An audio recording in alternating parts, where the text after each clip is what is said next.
그런 말이 있어요. 환경이 인간을 지배한다. 20대 중반쯤을 딱 넘어가기 시작하면은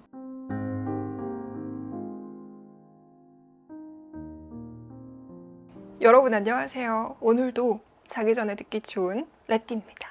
최근에 제 채널 구독자 앙큼핫걸 님께서 이렇게 댓글을 적어주셨어요. 레띠님이 20대 초반에게 해주고 싶은 말이 있을까요? 레띠님이 쌓아 올리신 경험들을 바탕으로 레띠님의 조언이 듣고 싶어요 라는 댓글입니다. 그래서 오늘 영상에서는 제가 20대 초반에 듣고 싶었던 혹은 들었으면 참 좋았을 이야기들을 담아봤습니다. 나만의 기준. 여러분, 우리가 유튜브에다가 화장 잘하는 방법이라고 딱 검색을 하면은 영상이 수천, 수만 개가 나올 거예요. 이제 그 수많은 영상들 모두가 화장을 잘하는 방법에 대해서 이야기를 하고 있는 건 맞지만 하나하나 자세하게 들여다보면은 각자가 다 다른 이야기들을 하고 있을 거예요. 근데 막상 그 수많은 영상들 중에서 내 얼굴을 실질적으로 정말 아름답게 만들어줄 수 있는 방법을 담은 영상은 10개?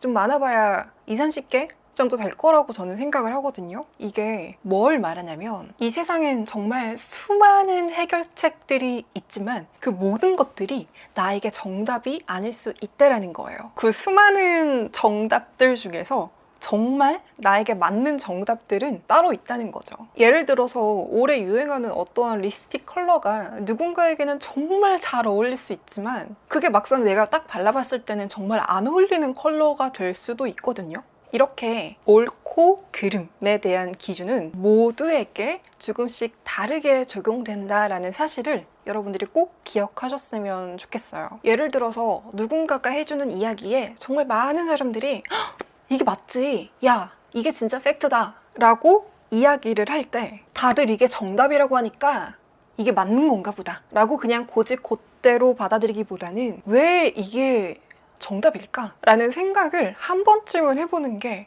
좋아요. 예를 들어서 연애를 잘하는 방법에 대해서 누군가가 밀당이라는 걸 추천을 하는 영상에 좋아요 수가 수만 개이라고 해도 타인의 상처에 쉽게 죄책감을 느끼는 배려심이 정말 많은 사람들에게는 밀당이라는 그 해결책은 오히려 연애를 어렵고 부담스럽게 느끼게끔 하는 좀 잘못된 방법이 될 수가 있거든요. 연애를 편안한 감정으로 받아들여야 되는 안정적인 성향을 가진 사람들에게는 많은 사람들이 좋아요를 누른 그 밀당이라는 해결책은 정답이 아닐 수가 있다는 거예요. 요즘처럼 여러분 짧고 강렬한 이야기들이 많은 세상에서 그 많은 이야기들이 모두가 다 정답처럼 느껴질 때가 있거든요. 하지만 그 모든 이야기들이 나에게 절대적인 정답이 아닐 수가 있으니 그 세상이 정해놓은 그 기준에 막 스트레스를 받으면서 나를 그 기준 안으로 넣으려고 노력을 하기보다는 조금 더 여러분들을 위한 가치 있는 그러한 이야기들의 귀를 기울일 줄 아는 노련함을 키워가셨으면 좋겠어요.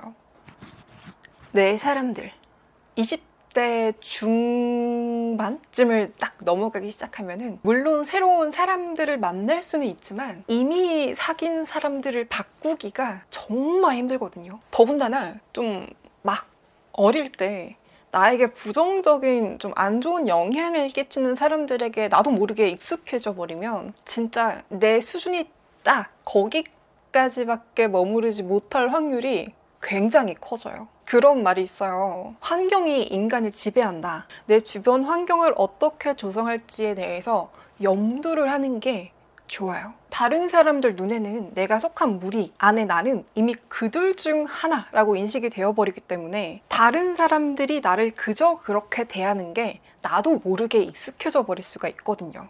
우리 그런 말 있잖아요. 흔히 뭐 썸을 타거나 뭐 연애를 하거나 할 때 그 상대방의 친구들을 한번 신경 써서 봐봐라 라는 말이 있잖아요. 그만큼 중요하다는 거죠. 나한테도 영향을 끼치고 나를 대하는 또 다른 사람들에게까지 영향을 끼친다는 거예요. 물론 어릴 때 좋은 사람의 기준이 딱 생겨서 좋은 친구들을 사귀려고 노력을 한다면은 정말 최고지만 좀 많이 늦게 막 20대 중후반을 넘어가서 이거를 깨우치게 되면은 그때 가서 이미 어느 정도 형성된 인간관계를 내가 원하는 방향으로 바꾸려고 하면은 되게 굉장히 많이 힘들거든요. 그러니까 여러분들이 지금 이 시점에서 좋은 사람의 기준이란 뭘까? 과연 내 주변에 있는 사람들은 나에게 긍정적인 영향을 끼치는 사람들일까에 대해서 한 번쯤은 생각을 해보는 게 진짜 좋아요. 이게 나이를 좀 들면은 좀 좋은 사람들을 만나고 싶어도 이미 부정적인 사람들 사이에 내가 끼어져 있으면은 그 환경을 바꾸기가 사실상 조금 많이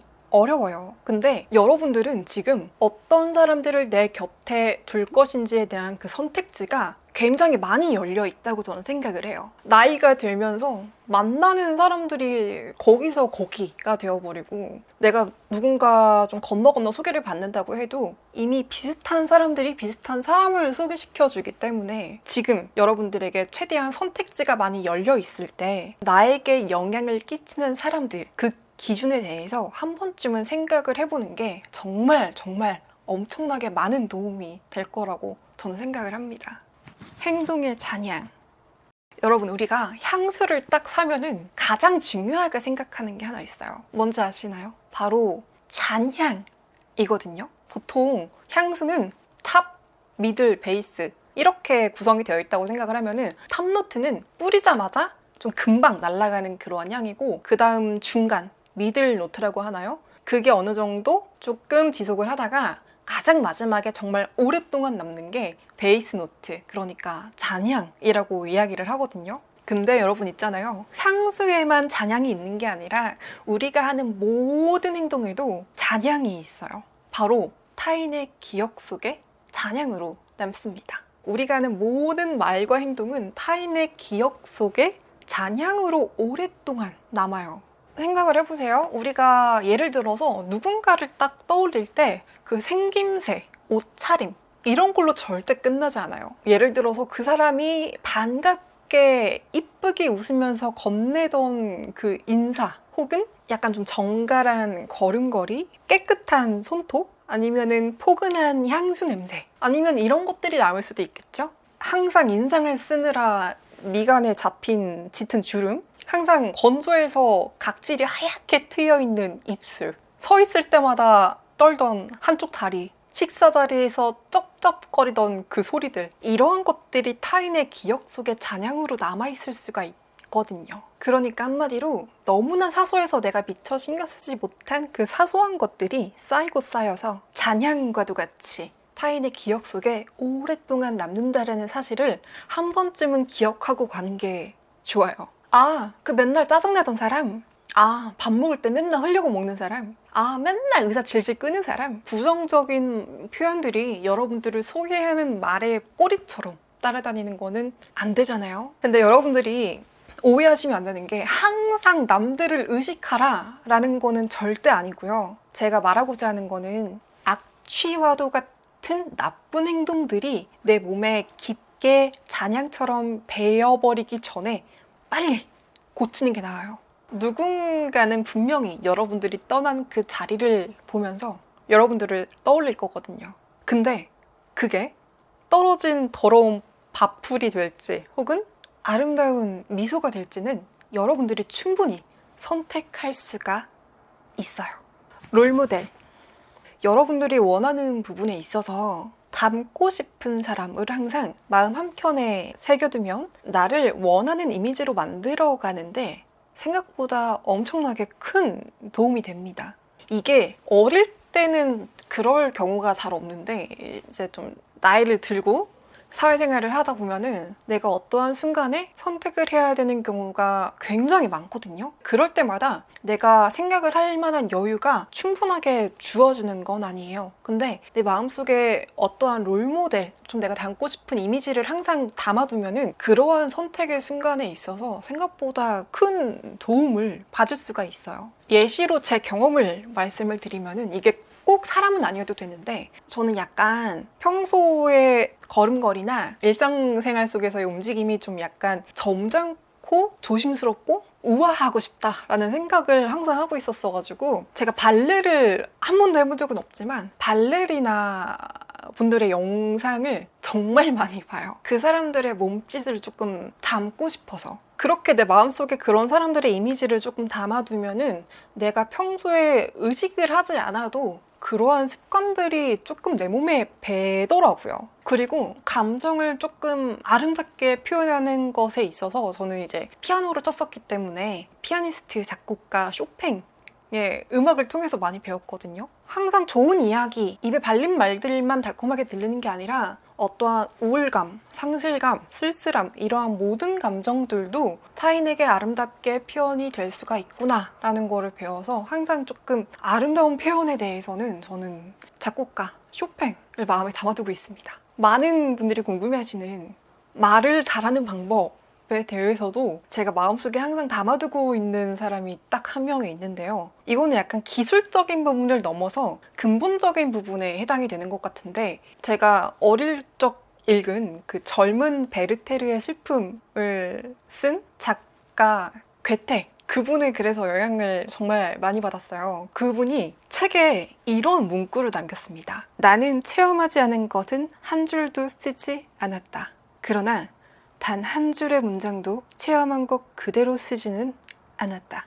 종이에 잉크일 뿐인데 왜 이 사람의 글은 항상 엄청난 설득력을 가진 거지? 라는 생각을 항상 하고 있었거든요. 근데 방금 제가 들려드린 그 문장을 통해서 제가 뭘 느꼈냐면, 모든 글과 더불어 말에는 내 진정성을 담아야 타인에게 엄청난 설득력을 갖게 되는 거구나 라는 거였어요. 그때 이후로는 항상 글을 쓰거나 말을 할 때 내 감정을 타인에게 조금 진정성 있게 전달하기 위해서 좀 그 부분에 초점을 맞춰가지고 저는 이야기를 하거든요. 화려하게 말할 필요도 없고 어려운 단어를 쓸 필요도 없이 그냥 진짜 얼마나 내가 진실됐는가에 저는 항상 초점을 맞춥니다. 그래서 이 안에 이제 괴테도 있는 거죠. 이렇게 제가 여러분들에게 예시를 들려드린 것과 같이 여러분들이 원하는 분야에 있어서 본보기가 되어줄 수 있는 롤모델을 찾아보세요.